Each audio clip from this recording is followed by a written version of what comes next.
Maraming bahay at mga gusali nang nawasak at nasunog sa Marawi City, kabilang na ang mga pinagtaguan ng mga Maute. Sa kabila ng matinding pinsala, hindi nagagalaw ang mga moske na ginagamit daw taguan ng mga terorista. Live mula sa Iligan City, may report si Rafi Tima. Rafi? Kahapon, Jessica, ay nakiusap na yung ilang residente at ang lokal na pamahalaan ng Marawi na kung pwede ay itigil muna yung airstrike dahil nga sa pinsalang dulot nito sa kanilang syudad. Pero kanina ay tuloy yung airstrikes laban sa mga specific targets, mga pinagtatago ng grupong Maute na siyang nagpapahirap sa pag-abante ng mga sundalo.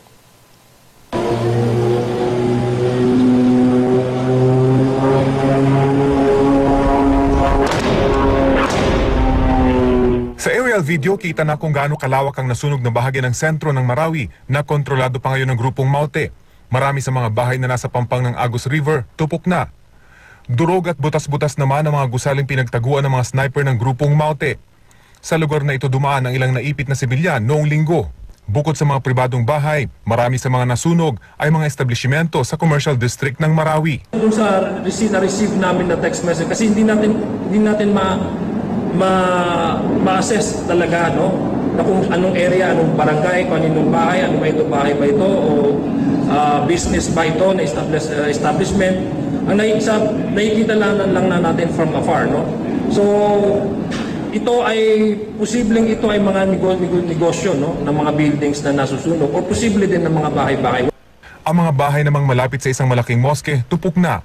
Ito ang mga gusaling nasusunog mula pa kagabi hanggang kaninang umaga. Bukod sa sentro ng Marawi, may sunog din sa isa pang commercial district malapit sa pampang ng Lake Lanao. Ayon sa militar, sinasadya ng grupong Maute ang sunog para ikubli ang kanilang galaw sa sentro ng syudad. We also condemn the Maute Abu Sayyaf group and their cohorts for looting houses, burning school buildings and houses, and destroying many properties in Marawi, particularly the desecrating of house of worships such as mosques and churches. Sa mga video namang ito, kapansing-pansing ng buo at walang tama ang mga moske na napapaligiran ng sunog ng mga bahay. Pero ang ilang sunog nagsimula pagkatapos ng aerial bombing ng militar. Sa kuwang ito, sabog ang isang bahay na tinamaan ng rocket mula sa isang OV-10 Bronco. Malayo na ito sa karaniwang target ng aerial bombing sa mga nakaraang araw. Palipat-lipat daw kasi ang mga terorista, kaya tila lumalawak ang target area ng militar. Sa lupa, tuloy naman ang pagbabantay ng Philippine Marines sa mga lugar na cleared na ng militar para hindi makabalik ang mga terorista. Ang saradong tindahang ito, ininspeksyon ng isang grupo ng Marines matapos mapaulat na tila may tao sa loob. Wala rin namang nakita kalaunan. Tao ba dyan? Ayon sa militar, tumutulong ang US military sa pagbibigay ng technical assistance at intelligence gathering. Pero hindi raw sila kasama sa combat operation. Yung bawal is pumunta sila sa frontline, the actual combat activity. So, bawal po yun. Sharing of intelligence, yan, part yan. Technical assistance, training. Nang tanungin ng palasyo kanina, sinabi nitong wala namang tulong sa Marawi ang bansang China sa ngayon.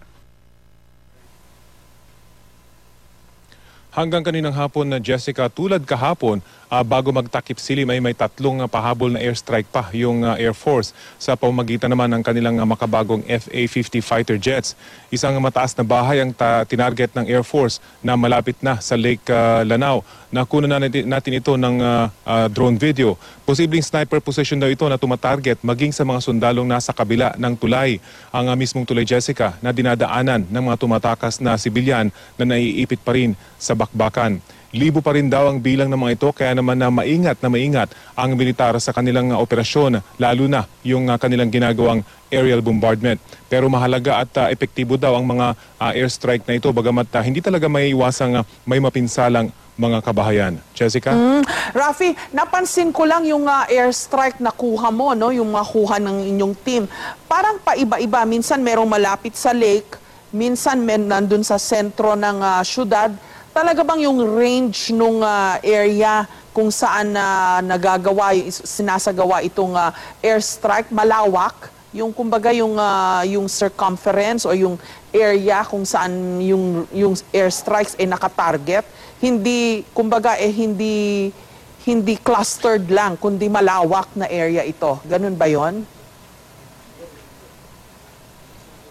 Jessica, naghiwa-hiwalay daw kasi itong grupong Maute, hindi katulad sa Zamboanga na talaga nasa isang area lamang sila kung kaya't medyo madali silang nasukob kalaunan. Pero ito raw, talaga naghiwa-hiwalay sila dito sa malawak na bahagi ng commercial district ng Marawi kung kaya't merong mga airstrike malapit sa Lake Lanao. Meron din mga across town, across the city, doon naman sa malapit na sa kabundukan. So ganun kalawak yung iniikutan daw nitong grupong Maute. So yung airstrike operation ay ganoon din kalawak. Pero ang sinisiguro naman daw ng militar ay mga specific targets sa mga ito. Tinitiyak nila na walang mga civilian sa paligid nito at talagang mga grupo lamang ng Maute yung posibleng tamaan doon sa isinasagawan nilang airstrike, Jessica.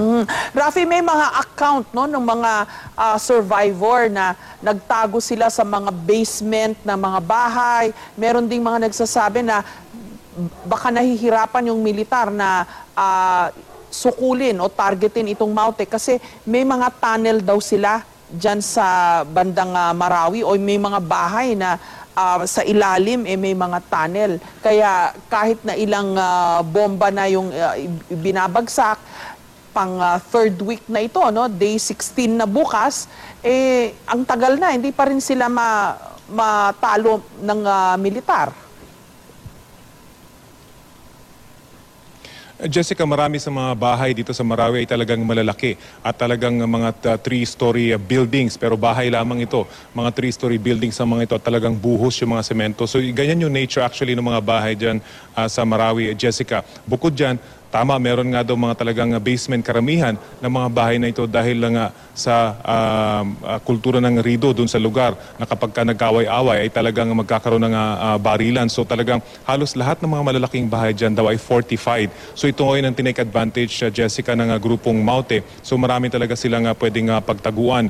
Doon naman sa presensya ng mga tunnels, Jessica, biniberipika parawayan ng AFP at ng kanilang mga intelligence operatives dahil posibleng nga daw pinagdugtong-dugtong na yung ibang mga bahay para makaikot sila nang hindi naman nakikita ng drones ng militar o kahit ng mga spotters ng militar. So ito yung mga posibleng paraan nila para makaikot. Pero lately nga ang ginagawa nilang paraan ay smoke screen. Ika nga, nagsusunog sila ng mga bahay para naman makaikot pa rin sila nang hindi sila nakikita ng militar, Jessica. Kasi na-establish yan sa Sulu, sa Basilan, and kahit in some parts of Maguindanao, no, in past military operations, Rafi, na kaya pala hindi sila mahuli-huli ng militar kasi lumulusot sila sa ilalim ng lupa kasi meron na silang mga tunnels. So, kumbaga, may mga terorista o mga rebelde na eksperto sa paggawa ng tunnels o tunneling. Ito nga, baka sila rin to, yung mga Maute, ganyan din na meron silang skills na ganyan.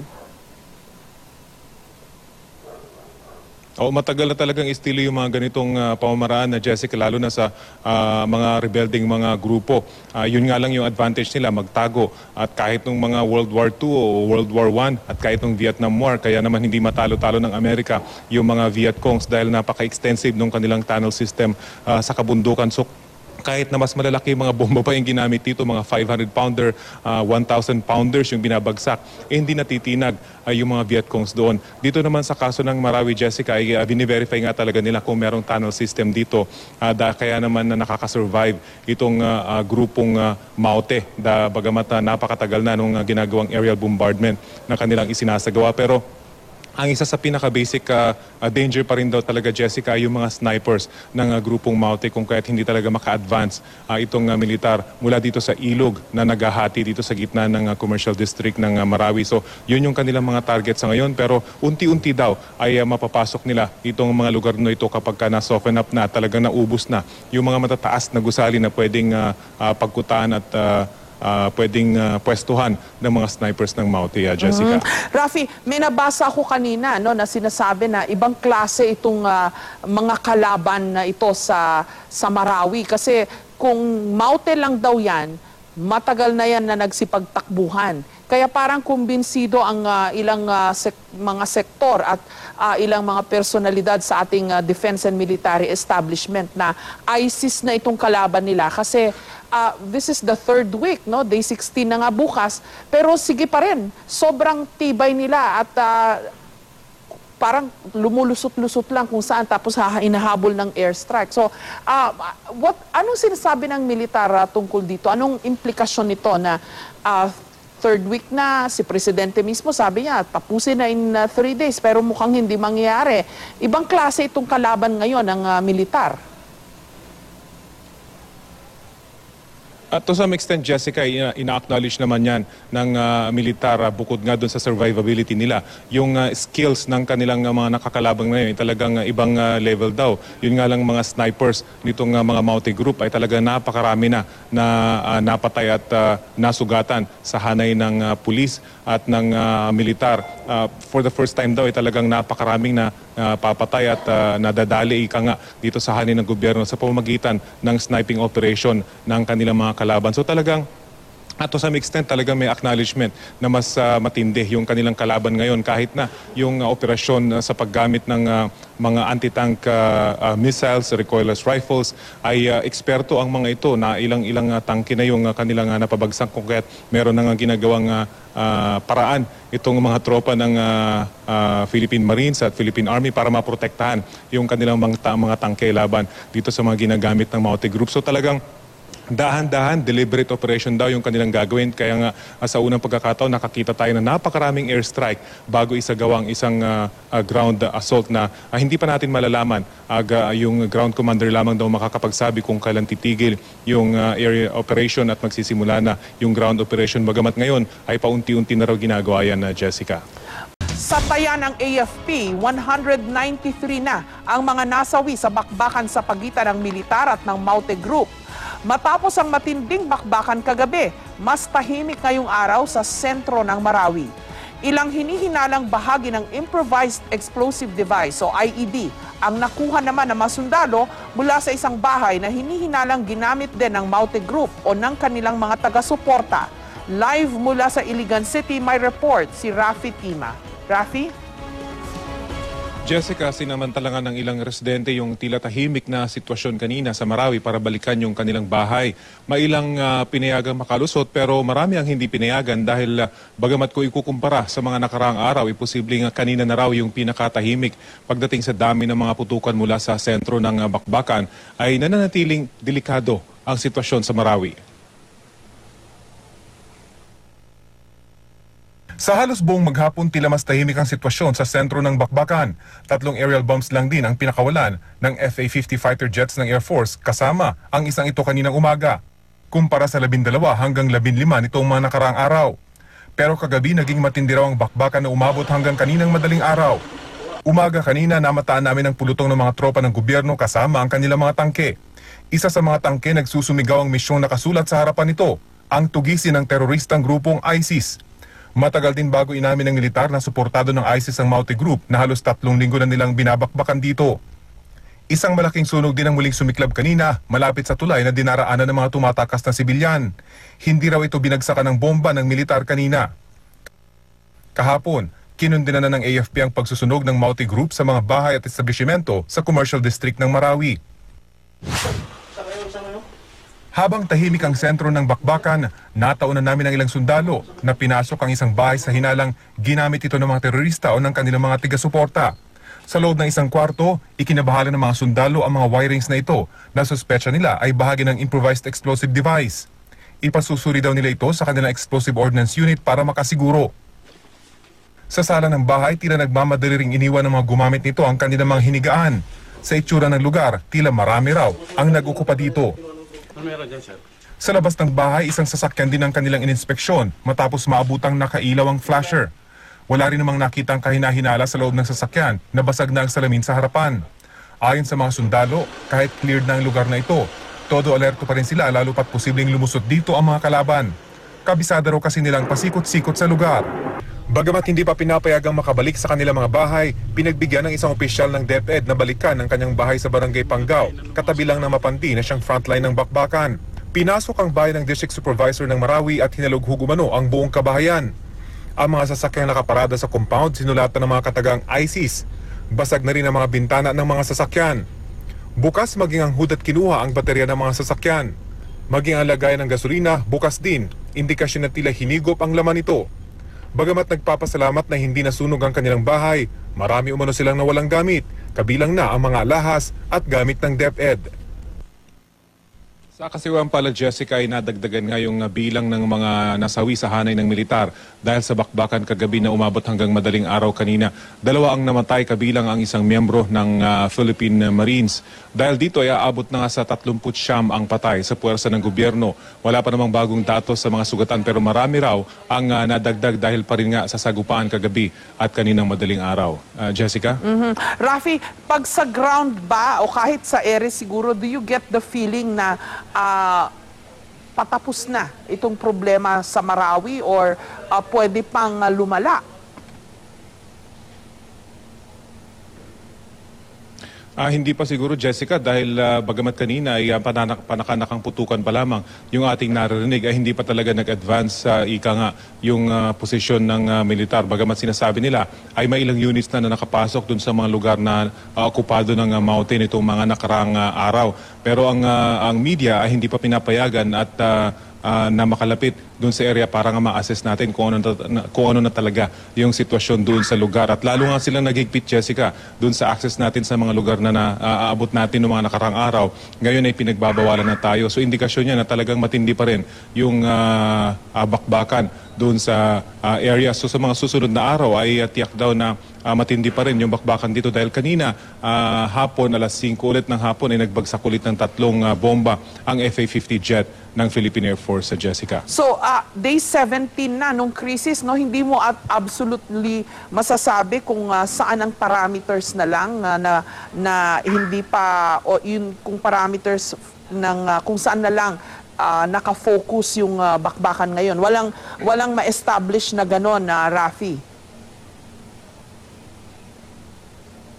Well, sa ngayon, Jessica, ang malinaw lamang ay across Agos River ay kontrolado ng pamahalaan yung sitwasyon. So, I would say siguro mga 30% lamang yung affected na ngayon ng matinding bakbakan at majority talaga ay kontrolado na ng pamahalaan at sinasabi pa nga ng ating nakakausap sa militar ay nakapasok na sila dun sa mga lugar na talagang tight yung control ng Mauti Group. Ang ginagawa lang kasi, Jessica, ay medyo umaatras kapag gabi yung pwersa ng militar dahil nga sa panganib pa rin na dulot ng mga snipers at yung kalat ng mga miyembro ng Mauti Group. So pagka umaga ay tsaka ulit sila nag-a-advance ng dahan-dahan. Pero kagabi nga ay talagang matindi raw yung bakbakan at medyo marami yung nasugatan sa puwersa ng militar. So ngayon ay patungo na sila doon sa hinterlands, paakyat na ng medyo paakyat na ng bundok. Kaya lang ay commercial district na itong lugar kung saan nagaganap yung bakbakan. Pero masasabi natin na hindi na majority or mas maliit na bahagi na lamang ito ng syudad ng Marawi, Jessica. Kasi meron pang mga insidente, Rafi, na akala cleared na yung isang lugar, biglang magkakatensyon na naman daw doon dahil mukhang bumalik na naman daw yung Maute. Nangyayari pa rin ba yan ngayon? Well, Jessica, may personal experience tayo dyan. Siguro dahil medyo jumpy na rin yung marami sa ating mga kababayan. Kahit na siguro yung mga otoridad na naroon at nagbabantay.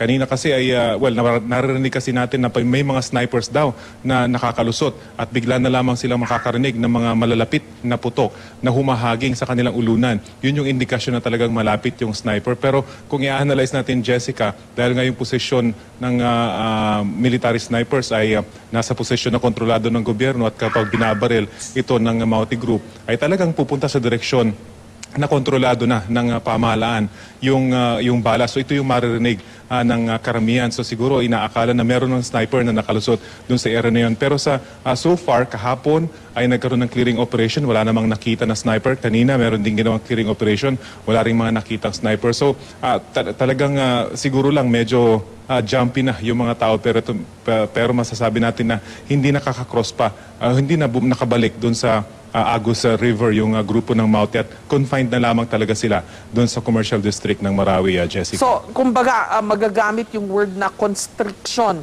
Nako-constrict na sila o kumbaga, ano ba ang Tagalog ng constriction, nasusukol na sila sa ilang limitadong lugar lang ng syudad. Ganun ba yon?